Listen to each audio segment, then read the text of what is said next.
دیارە بۆ مەسلەی ڕێژەی بێکاری لە هەرێمی کوردستان ئێمە چەند ئامارێکی جیاجیا هەیە، بەڵام من وەک خۆم پێم وایە ناتوانین پیش بە هیچ ئامارێکیان ببەستین هەتا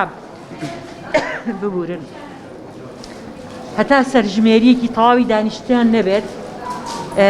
ئەبێ سەرژمێریەکمان هەبێت و ڕێژەی ژماری دانیشتوان لە هەرێمی کوردستان چەنە و چەند لەو ژمارەیە هێزی کارە، ئەو کاتە ئەتوانین بڵین ئەم ڕێژەی بێکاریە لە هەرێمی کوردستان.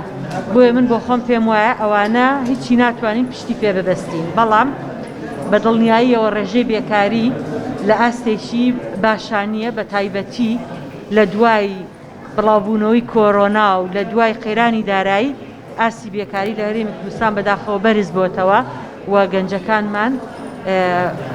بە سەدان هەزار گەنج هەیە کە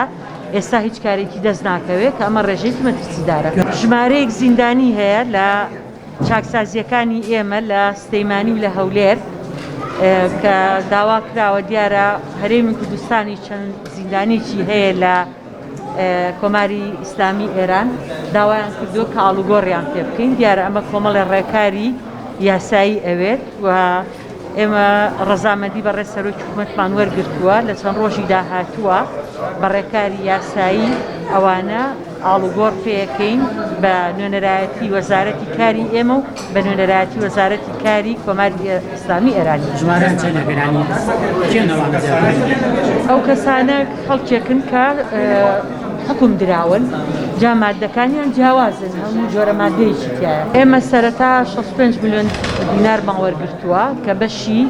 هەڵەبجەشمان داناوە بۆ کردنەوەی خولەکانی، دواترە بێ جاری کە داوا بکەینەوە لە ئەنجومەنی وەزیران کە بۆ 3 مانگە هاوکارمان بن بۆ درێژە پێدان بۆ خولەکانمان کە ئێستا خۆشبەختانە پێشتر 6 سەنتەرمان هەبووە، ئێستا بە هەولێرە و بە هەڵەبجەوە بۆتە 7 سەنتەر بۆی درێژە بە خولەکانمان بین.